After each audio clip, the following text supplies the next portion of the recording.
C'est sûr qu'un projet sportif et culturel, qui est vraiment des sujets qui sont au cœur de notre métier et des projets qu'on fait avec François, pour nous, c'est quelque chose de fantastique. Dans la ville où on vit, auquel on a une attache vraiment forte et particulière. Ça vaut la peine de faire un projet aujourd'hui, en ville, pour les gens, avec les gens.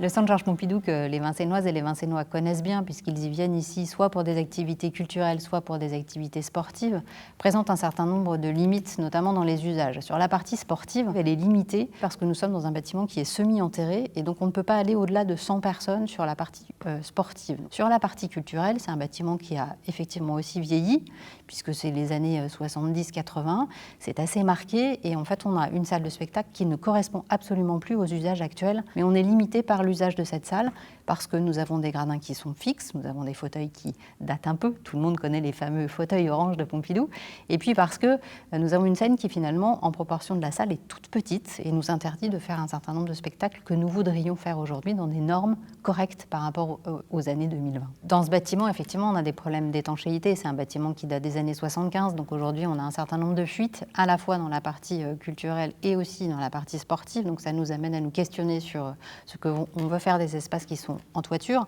indépendamment de traiter la question de l'étanchéité. Aujourd'hui, on a une association, les Jardins Suspendus, qui est sur les lieux de la dalle. Que voulons-nous faire de cet espace? Est-ce qu'on veut en faire un jardin public ouvert à tous? Comment envisageons-nous cet espace dans l'avenir? C'est toute la question que nous avons posée à notre équipe d'architectes avec une ambition forte qui est celle de la végétalisation en plein cœur de Vincennes.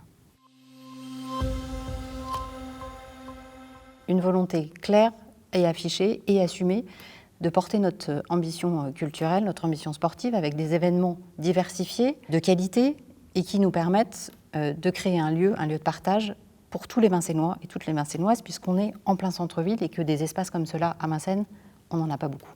Pour définir le contenu de nos salles et la manière dont aller se définir les usages et travailler cet espace, eh bien évidemment on a consulté les Vincennois, mais on a aussi consulté ceux qui allaient pratiquer dans ces espaces, en l'occurrence les sportifs et les artistes. En l'occurrence, on a pu travailler avec les associations sportives et avec le comité consultatif de la culture pour associer les Vincennoises et les Vincennois à la réflexion autour de ce projet. On a décidé de penser des ateliers de concertation sur ce qu'on a appelé le tiers-lieu, qui est en fait un lieu de jonction entre ces deux espaces et qui nous permet de créer des usages complémentaires par rapport à ce qui existe aujourd'hui, notamment pourquoi pas des salles d'exposition, des espaces de restauration, des salles de rencontre, d'autres usages sur lesquels on a vraiment concerté avec les Vincennois pour qu'ils nous donnent leur opinion et leurs avis. Une ville est tenue en fait dans la réalisation des bâtiments publics par un certain nombre de procédures et notamment une procédure que l'on connaît bien à Vincennes, c'est une procédure de concours d'architecture. Ça veut dire qu'on choisit dans un premier temps parmi la centaine d'équipes d'architectes qui ont candidaté, en tout cas qui ont proposé leur candidature pour ce projet, 5 équipes d'architectes qui avancent sur un projet déjà un peu plus abouti et ensuite sur les 5 qui ont candidaté, eh bien, nous retenons une équipe qui va avec nous avancer à définir un projet complètement définitif et sur lequel on bâtira le futur équipement. Dans un concours, on est là anonymement, donc on se jette à l'eau et on prend tous les risques. Et puis après, il y a la rencontre. À ce moment-là, c'est formidable parce que c'est un moment très intéressant. Parce que c'est le moment où certaines appréhensions qu'on avait, on se rend compte qu'elles sont infondées. Et c'est le moment où certaines comment dirais-je, choses culottées qu'on imaginait très très risquées ont été comprises. À la lecture du programme, on s'est posé la question, moi-même, Vincennois, pourquoi est-ce qu'on ne casse pas tout pour refaire à neuf? Parce que quand on descend, qu'on voit les loges au sport, ou qu'on voit l'état de la salle d'escrime, ou l'incapacité, l'impossibilité de pouvoir utiliser la salle de sport telle qu'elle a été faite il y a 50 ans, on s'est posé la question, pourquoi est-ce qu'on ne casse pas tout? C'est plus facile. Sauf qu'on sent bien qu'il y a une démarche aussi environnementale et un souci de réutiliser au maximum ce qui est possible. À travers ça, voilà, un souci de respecter l'environnement, les avoisinants, les nuisances de chantier, c'est-à-dire qu'entre tout casser et casser partiellement, C'est pas la même chose. C'est un théâtre qui a une salle, vraiment une belle salle, un beau gradin, avec des rétractables. Il y a une palette d'offres de types de spectacles ou de réunions publiques qui est très, très, très intéressante, presque de patronage ou de fête et de théâtre, danse, musique, etc. Ça fonctionne. Et puis une scène. Il faut dire une scène, parce qu'ici, c'est pas une scène. Donc non, là, il y aura une scène quand même, avec des dimensions correctes. Effectivement, on retrouve une hauteur de cage de scène utile, minimum, et nécessaire pour pouvoir faire des spectacles multiples. On sait qu'on arrive à une hauteur minimum au plus serré de 17 mètres. Pour ça, on a travaillé un R+2 minimum pour pouvoir mettre les programmes de bureau là où vous avez le HSBC aujourd'hui. C'est comme si c'était le même mur et puis qu'on le prolongeait dans sa hauteur. Dès qu'on peut, on réalise des épandelages, c'est-à-dire qu'on fait comme un escalier, si vous voulez, dans la toiture.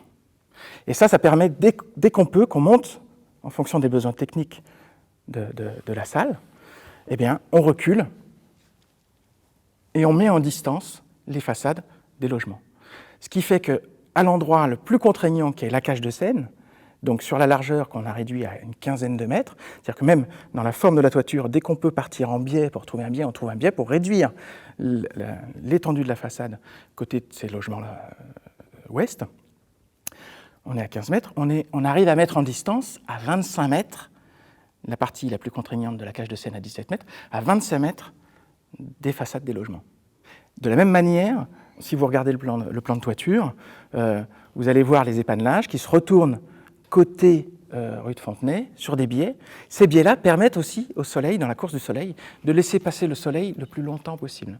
On ne modifie pas la hauteur du bâtiment à côté ouest devant les logements, mais on commence à créer une pente douce qui est inaccessible à cet endroit-là, qui va être végétalisée, arborée, des arbustes plus ou moins hauts à travailler, on n'est pas encore à ce stade-là des études, pour pouvoir mettre en distance. Sur le toit de cet espace, on a aussi fait le choix de rendre public, encore plus qu'il ne l'est aujourd'hui, un espace qui est important, qui sera un espace végétalisé, avec à la fois des espaces pédagogiques, mais aussi un espace public qui sera un parc, un square, ça on va le définir avec les architectes, qui sera ouvert à tout le monde, en plein cœur de Vincennes, ce qui aujourd'hui n'est pas du tout le cas.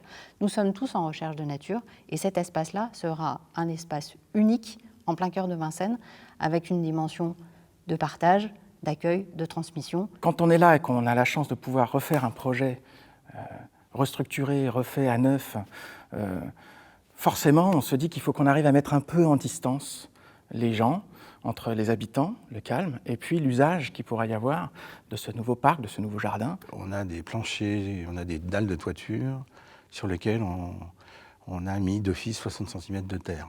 On est vraiment dans l'ordre du jardin et presque du parc tout de suite. C'est vraiment placé dans une configuration de paysage, en fait. Voilà. On a vraiment une rupture entre ce parc-là et la ville. On ne voit d'ailleurs pas la ville à cet endroit-là.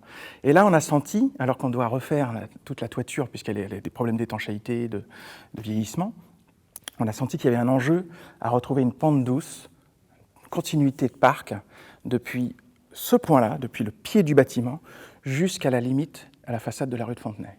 Une réflexion qui est menée en complément sur le photovoltaïque. Donc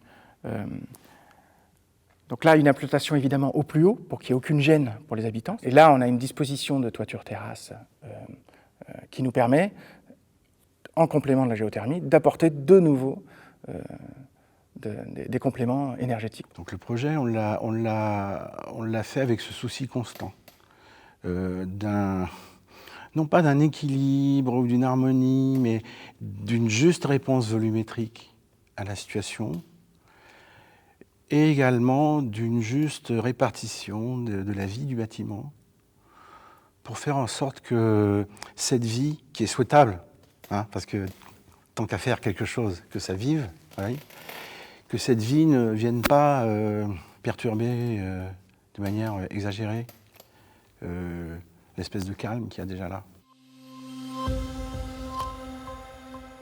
Ça vaut la peine de faire un projet aujourd'hui, en ville, pour les gens, avec les gens. Il y a eu des générosités antérieures, un gymnase, La culture, c'était aussi une certaine idée. L'action culturelle, il y a quelques années, etc., etc. Le fait qu'on reprenne ça, comme ça, c'est assez beau aussi. Voilà, il y a des continuités. Vous voyez, c'est pas des choses qui tombent du ciel. Vous voyez. Donc, ça, on est très heureux de participer à cette histoire-là. Voilà. Et y compris en tant qu'architecte. Non pas formellement ou quoi que ce soit, mais en tant qu'héritier de ce qui a été fait. Nous, on considère que l'acte architectural, c'est un acte politique, un acte social. Hein. Donc, c'est une aventure. Ce projet de rénovation du centre culturel et sportif Georges Pompidou, c'est pour la majorité municipale un projet structurant de notre mandat, puisqu'on a un bâtiment aujourd'hui qui n'est pas à la hauteur d'une ville de 50 000 habitants, tant sur le plan sportif que sur le plan culturel. Et nous avons une ambition pour notre ville, celle d'avoir une ville riche en événements sportifs, riche en événements culturels, et il nous faut l'écrin qui accueille l'ensemble de ces événements. Voilà pourquoi on s'est lancé sur un projet ambitieux, mais raisonnable pour cette ville, de manière à pouvoir poursuivre à la fois nos saisons culturelles, nos saisons sportives dans des conditions qui soient particulièrement intéressantes à la fois pour les sportifs et à la fois pour le public vincénois.